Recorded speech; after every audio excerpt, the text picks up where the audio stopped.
This is the culmination of years of training. Come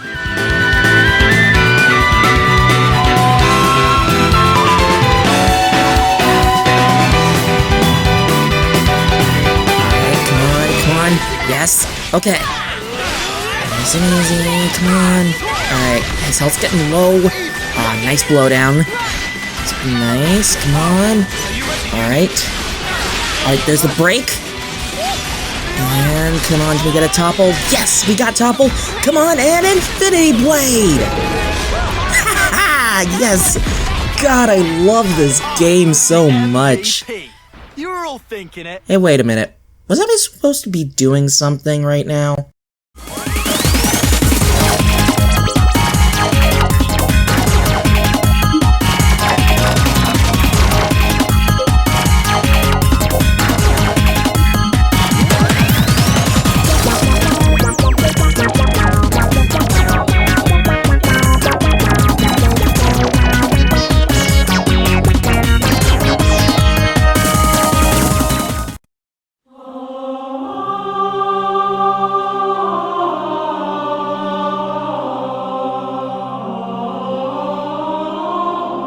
Music, one of the primary pillars of human culture.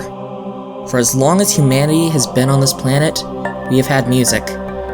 From Paleolithic bone flutes to full orchestras performing complex concertos, music has been within the DNA of humanity for millennia. So, it's fitting that for Nando v Movie's latest scene compilation, we have one musical scene, where each of the people involved get to talk about a scene from media, and the music involved then enhances it. And having made 2 of these scenes already, it only makes sense for me to make yet another one. Now, I'm gonna be honest with you. Figuring out which scene to do was hard. There's so many different scenes in movies, musicals, games, and TV shows to use. I nearly chose Kamen Rider W and the use of Cyclone Effect's instrumental version in the supposed death of beloved main character Philip. But I think there is another scene that is much more fitting and works towards my personal image here. You may recall last year, for one villainous scene, I covered the character Jin and his face turn and sacrifice in Chapter 9 of Xenoblade 2. Well, we're here to talk about another scene from Xenoblade 2, but not from the main game. As today, we're talking about the credit scene from Xenoblade 2's DLC side story, Torna the Golden Country, titled A Moment of Eternity. I should note this video contains heavy spoilers for Xenoblade 2 and Torna, up to about Chapter 9 in the former, and the end of the game for the latter, so definitely watch at your own risk. Also, while there are connections in Xenoblade 2 to past and future Xenoblade games, I will not be spoiling Xenoblade 1 or 3 in this video, so if you plan on playing those games, you don't have to worry about it at all.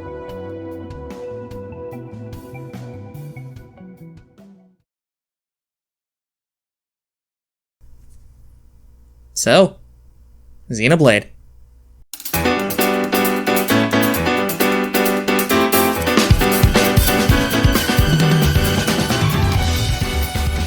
I've made it no secret on this channel how much I absolutely adore this series. From the lore, to the characters, and yes indeed, the music. Xenoblade's music has been one of the pillars that makes these games so great. Especially with how much it blends into the storytelling with certain pieces. Especially those big cutscene tracks, like Unfinished Battle, Engage the Enemy, and Counterattack. This also applies to the credit scenes that we see throughout both Xenoblade 2 and Torna the Golden Country, which serve as a final tidbit to tie the story together as we reflect on the game we just spent hours upon hours finishing. And this brings us to A Moment of Eternity, which is the song that plays during the credit scene for Torna. Now, let's set the scene. Torna the Golden Country takes place 500 years before the main campaign, showing the quest to stop Malus's initial reign of terror throughout the world of Alrest. We of course have our main duo of the story, Jin, the Paragon of Torna, and his driver Laura, but we also have other characters we met throughout the story of Xenoblade 2's main campaign. Laura's second blade, Haze, who eventually will be mind-wiped by the diabolical Amalthus, at the time merely a quester, to being Fan Lenorn, the goddess of Indal. We have our sassy tsundere Aegis, Mithra, and her original driver, Adam, Ardanian blades, Bridget and Aegean, alongside the Ardanian emperor at the time, Hugo, who is also a childhood friend of Adam, Milton and Mikhail, two children who accompany the heroes on their quest, the latter of whom you may remember ends up becoming one of the main members of Jin's faction Torna in the main game, and finally Cole, at this time known as Menoth, who has deserted Amalthus and intends on assisting Adam in defeating Malos. As the story comes to a close, we have quite a lot of tragedy. Mithra goes on a grief-stricken rampage after seeing Malos destroy part of the capital city of Oresco, resulting in Milton's untimely death, which leads her to defeat Malos and send him plunging deep into the Cloud Sea. However, it did come at a cost.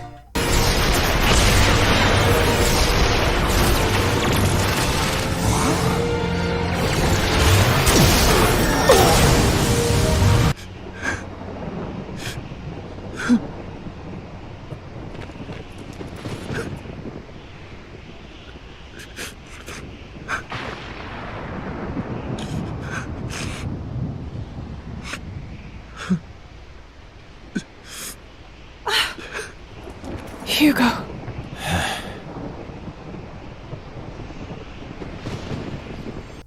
Yeah, so I might have been partially wrong in my original One Villain a Scene video, as technically Mithra did sink the Titan that Torna was founded on. Couple that with calling Jin the Jewel of Torna, and it definitely showed I made a couple of oopsies. To be fair, I hadn't finished Torna at the time, both story-wise and gameplay-wise. Either way, Torna ends up sinking into the Cloud Sea, Milton and Hugo die, which by extension causes Bridget and Aegean to return to their cores and lose their memories of this life, and Mithra is so traumatized she wholly retreats into herself and creates an alternate self in Pyra. So yeah, not a good time. However, after one final battle involving the mutated body of Gort, a man who made Laura's childhood a living hell, we finally come to our one musical scene.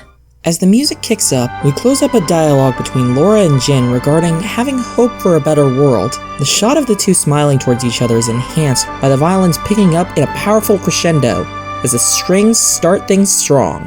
Now, I'm not exactly the best at picking apart the instrumental sounds we hear for this song, though I will say, like a majority of Xenoblade 2's pieces, it is incredible. The Xenoblade soundtracks definitely sell you well on a sense of wonder and adventure, a journey into an unfamiliar land.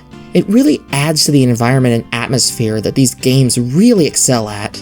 However, as we see in the visuals, all is not well as we see Amalthus' rise to power, as hinted at in various points in the story, which leads to the destruction of the Tornan people at the hands of Indal. For us who have played the base game, we all knew this was coming, and seeing the steps in action at this very moment causes us to feel the tragedy as it starts to unfold. I should note we never see the full genocide in this particular scene, mainly just the build-up, and honestly, we don't need to. We know what's going to happen. We know who lives, who dies, and who gets severely f***ed over. Through all this, we hear the lyrics of the song, sung by British vocalist Jen Bird, who also sang the songs Drifting Souls and One Last Youth for the base game.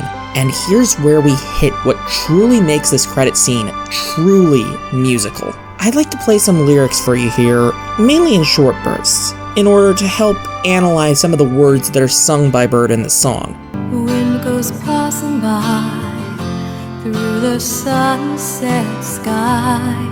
This wind will carry lots of memories. When you look around, you won't see me anywhere, but you will feel in the air that I am there. The song sets itself up from the perspective of Laura, most likely within the final moments of her life, and portrays itself as one last wish to Jin, saying that while she may be gone soon, Jin will still have her in his maybe that's too awkward of a metaphor, considering the context. Regardless, this song is essentially Laura's last goodbye, her life flashing before her eyes as she dies from her wounds caused by the Inviline, appreciating the memories and hoping Jin will be able to carry on without her. As we move further along on the lyrics, I do really appreciate how some of the lines match up rather well with the actions happening on screen. One good example is during the second run of the chorus, as the Inviline forces are about to attack. Speed of time was different for us. Not to say that was all bad. Speed of time. Quite the way to put things, as we know Jin will live on while Laura will die. It matches quite well with the visual scene, adding to the somber atmosphere of the moment. As the scene fades to black, we transition to a new scene, showing Jin, now a flesh eater, setting an unidentified cottage ablaze, with the photo taken of him and his friends along with it, alongside a journal from his past life and a photo that mirrors the first one, of companions of a lifelong past for Jin. What I can guess is that this is the cottage that Laura, Jin, and Hayes built together to live in before checking up on the Tornan refugees in Specia. This means, with the Tornan genocide, the group was basically in the wrong place at the wrong time, which further adds to the tragedy. As the scene plays, the music fades a bit as Jin gives a small monologue. The music transitioning into a small instrumental portion using acoustic guitar. An acoustic guitar, when used in a slower song, can definitely give feelings of melancholy and a more somber tone to a musical piece, due to the smooth and calming nature of the strings. Compare that to a fast rock opera for an electric guitar, and you can definitely see what I mean there.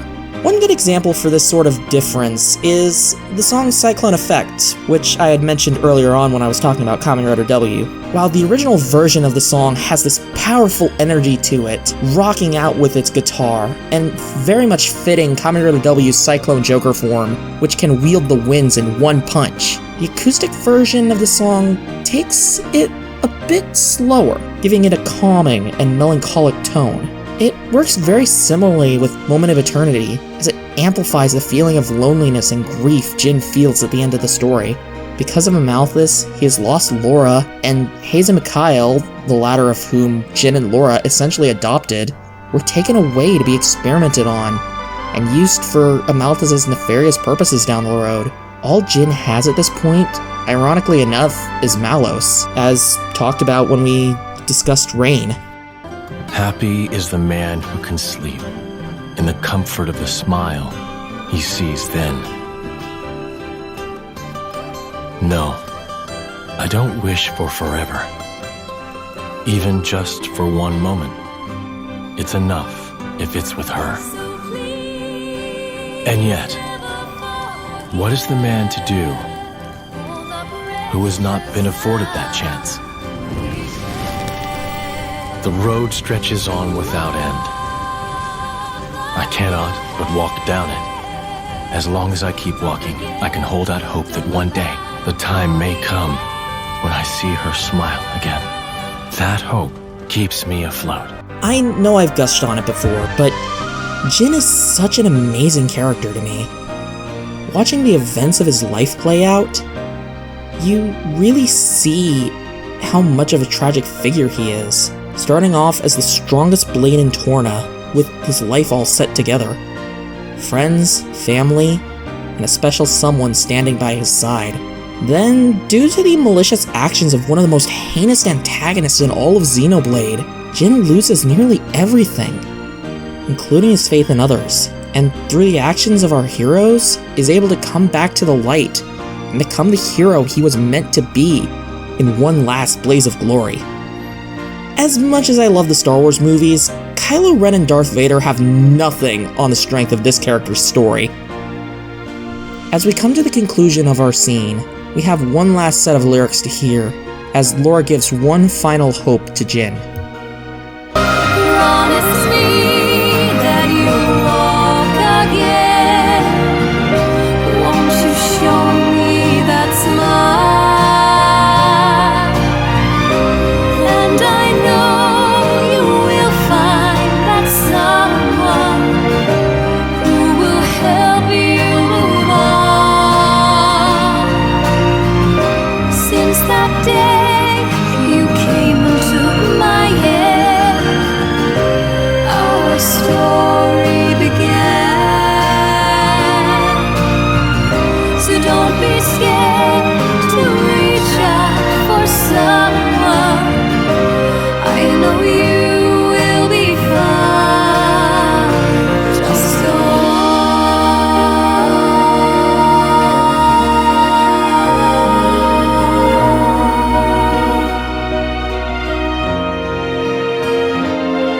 her last moments, Laura knows she will be leaving Jin alone, having to face the world without her. Her one true hope is that he will find a way forward, and there will be someone to help him move forward.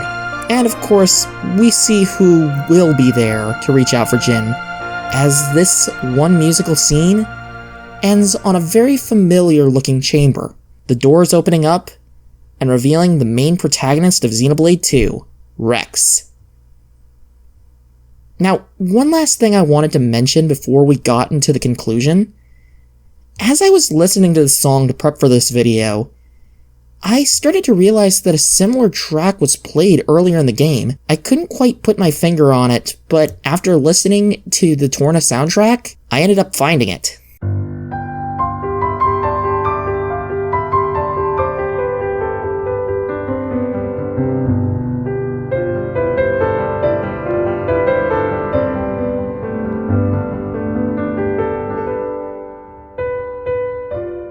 Sure enough, the whole song we've been listening to has been a remixed version of the menu theme for Torna the Golden Country, titled Beginning of a Memory.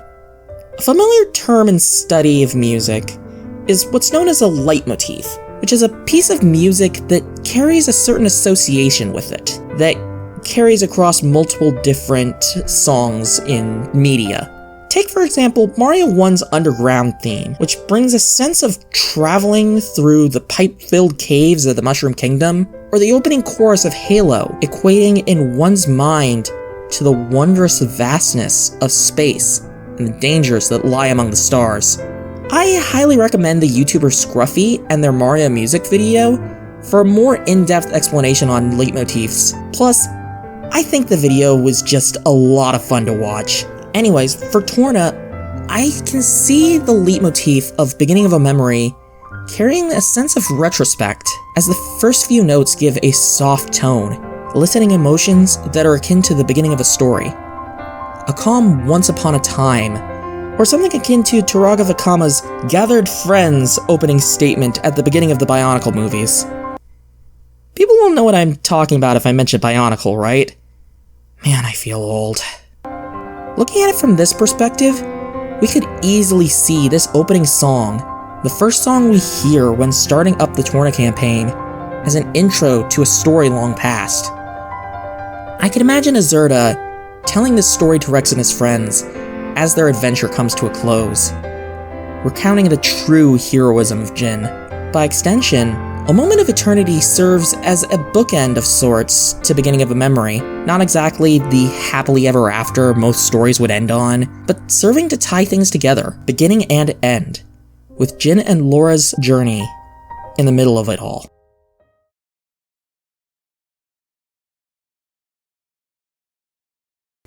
And there you have it, the ending scene to Torna the Golden Country, an ending that bridges past with present, that shows the tragedy of a character forced to live on without his true companion, with meaningful lyrics and striking visuals to boot. And it has a message that despite the hardships in our lives, despite the ones we lose, despite those who want to stomp all over you, and despite the road to hell that lies ahead, you can still pick yourself back up and move forward.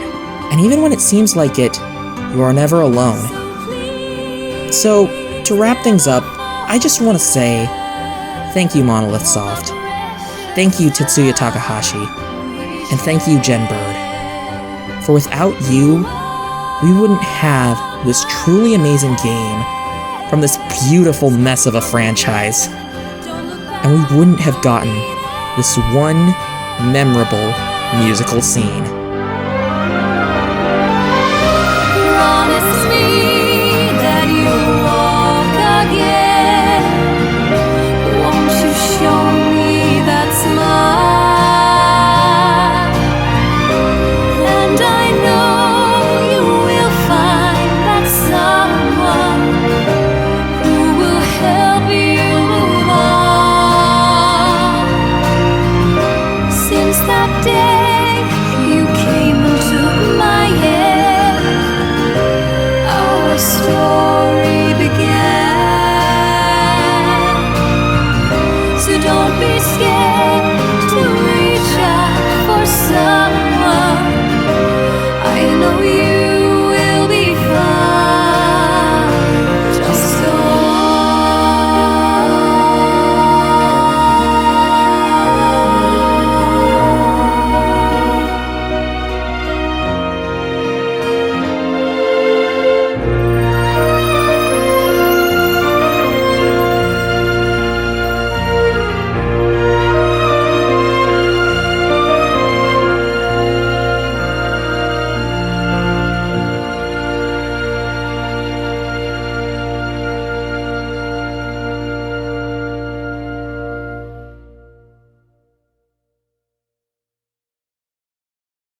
Hey guys, it's Jenny.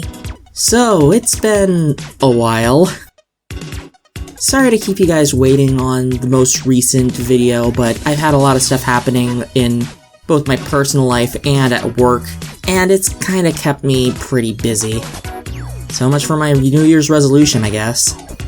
Either way, I'm really happy to get you this one musical scene, even if it is a couple weeks late. I was trying to get this video out earlier, however, the day that the collab started was day 0 of Everfree Northwest, and since I was doing volunteering there, for the first time I might add, I didn't really have time to really start my video making process until, I want to say, a week later. Plus, editing's been a total nightmare. Either way, I'm glad that I was able to get this video out to y'all.